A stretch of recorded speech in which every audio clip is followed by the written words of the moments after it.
Hi everyone, welcome back to part two. So this women's health is on perimenopause. We're going to be touching a bit on pre-perimenopause as well. For those of you that don't know me, my name's Sarah. I work a lot with women for not just menopause but fertility, IVF as well. So I'm just putting all my knowledge together to help any female that's going through their change, or actually anyone that's in their family that wants to understand a bit more so they can support. So, first of all, this presentation is not aimed at any medical professionals. This is just for the average female. So, let's see what perimenopause actually is. There's a few facts on here. So, perimenopause is a 2 to 6 year transition. So, this is when your periods are changing, things are slowing down. Average age 40 to 44. Symptoms can go on before your transition for 4 to 8 years, and that's what we'll discuss later on. And you can still get pregnant and you can even get twins. This is why a lot of women over the certain age actually end up having twins or above because of this situation.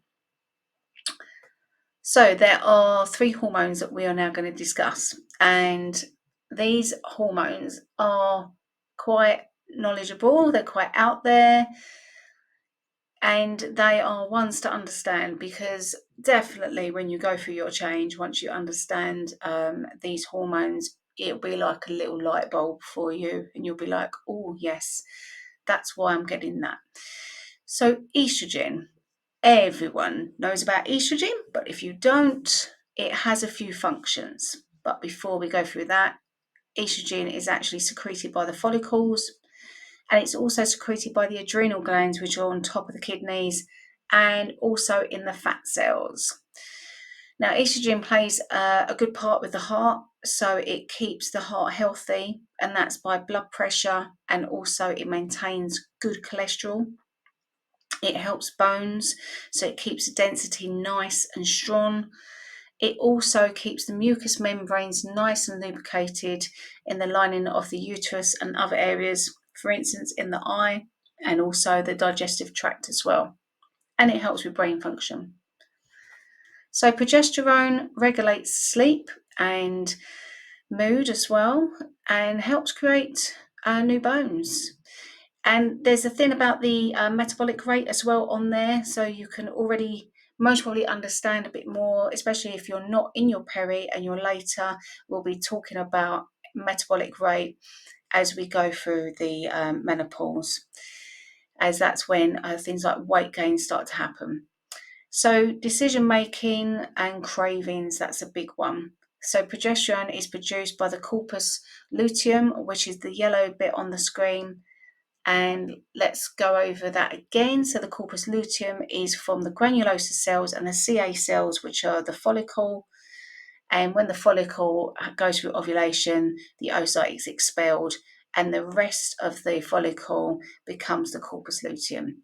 And again, they're found in the adrenals. Testosterone promotes sexual desire. It gives you that oomph that you have in your life.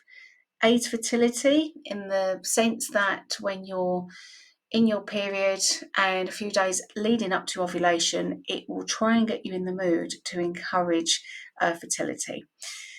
Helps with muscle strength and bone, and supports skin and collagen, and it's great for cardiovascular health and mood and energy. And again, you'll find this produced by the follicles and also in the adrenal glands too.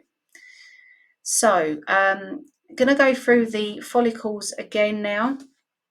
So, the follicles, if you can remember, there are many stages, and we only went through 3. So, the preantral are the ones that are in the resting pool, and they take 300 days approximately to reach full form. So, that's contains anti-Müllerian hormone. Now, this anti-Müllerian hormone is very important for follicle stimulating hormone. So, don't know if you can remember from the first one, follicle stimulating hormone is the hormone that develops the follicles, and this comes from the gonadotropin releasing hormone via the hypothalamus and the anterior pituitary gland. So this hormone, the AMH, this stops FSH from developing too many, so it keeps them in reserve. Otherwise, if it didn't exist, then there would hardly be any follicles left. So then we have the preantral follicles, and they secrete inhibin B. And inhibin B, again, that regulates the follicle stimulating hormone. And then we have the dominant follicle, which is the one that is chosen for ovulation. You'll find inhibin A in here because this is mainly used in the part of the luteal phase, especially if there is a pregnancy for fertility. Okay, so if we just look at a cycle again, you can see the follicles, they're releasing the estrogen, testosterone, day 1 to 13. 5 are chosen to become a 20 millimeter. And then there is ovulation on day 14 where the oocyte comes out, and the tissues, the granulosa cells and the CA cells become the corpus luteum, which excretes progesterone. Right, okay, so we're getting nearer now to what actually is happening. So pre-perimenopause. When we're born, well, actually, when we're in the womb, our follicles are developing, and they're more than 1 million. But when we get to birth, we have approximately 1 million follicles. Now, these follicles, they develop, and along being developing, they lose they die. So that's called atresia. And then what happens when we get to periods? We're looking approximately 250,000 of these follicles remain. So there's quite a big jump from the beginning to when you start having your menstrual cycle. So between then and becoming to perimenopause, you can see that your follicles are going to decline even more. So when I said in the beginning about having symptoms 4 to 8 years pre-perimenopause, you can understand now, because there's only so many follicles that you can have, and there's only if you don't have the amount of follicles that you had in the beginning, you're going to start to not have as much estrogen. You're not going to have as much things like testosterone and progesterone, because there won't be as many follicles developing in the cycle. So you are going to start developing some symptoms before you get to your perimenopause. So if we go back to the hypothalamus, which is where it all began in part 1, the gonadotropin releasing hormone is going to pulse more, which is why it's nice and bright and red. This is going to pulse more frequently. Therefore, what's going to happen is the anterior pituitary gland is going to secrete these hormones. So the follicle stimulating hormone, which we've talked about which is from day 1 to 13, which controls the follicles. And then we've got the luteinizing hormone, which is about ovulation, and obviously the second part of the cycle leading up to the period. So there's a lot more pulsing coming on, which means there's a lot more of these hormones entering the system, which means that there's going to be a lot more follicles moving around out of the reserve pool. So if you can visualize just for a second that the reserve pool, which is on the left, which is a nice swimming pool, which is the preantral follicles, they've already started to churn, because what's happening with the anti-Müllerian hormone, that is already deteriorating. So there's not many of these follicles left, which means also that anti-Müllerian hormone, because it's hardly there anymore, that means it cannot restrain the FSH. So because it can't restrain the FSH, that means that there are going to be lots of follicles going around everywhere. So don't forget, these follicles contain these hormones, estrogen, testosterone, and progesterone, obviously, in the second half. So just imagine this, this is all happening leading up to, your perimenopause. And then when you get your perimenopause, it's going to be a lot more, which means hormones are going to be flying around everywhere. So it's kind of like this. Obviously, not that many like that, but it's like that situation there that you can see. So when you look here, this is kind of like the follicles that are being moved along because FSH is being pulsed loads from the GnH. So it's like I've got to keep these follicles developing. That's why some of these follicles don't develop, and this is why you don't always get a period, because sometimes there are no follicles. So I want you to bear that in mind. But also, there's one other thing before we leave here. So if FSH is going very quick and putting out as many follicles as it can, what is also happening is LH is also pulsating a lot as well.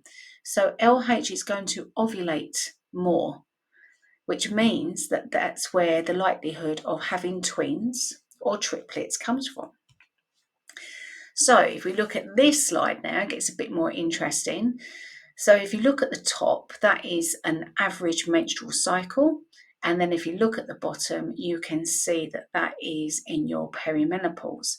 And if you look at the cycle there, I mean, look at the estrogen. It's going completely bonkers. It's going up and down, up and down. The progesterone's really low. So remember what progesterone does. That's all about your mood. So if you think about the last part of your period, when you start to get really moody, that's your progesterone.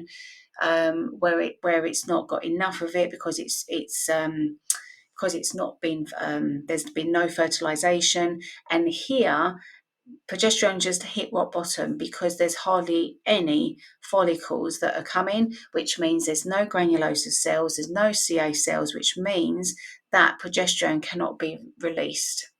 So if you like, your hormones are going to be one hell of a ride. They're going to be all over the place, up and down like a roller coaster. Some days you're going to be great, some days you're not. And this is all because your body is just going mental with all these different hormones. It's almost like a closing down situation. Let's get rid of everything we've got before we finish.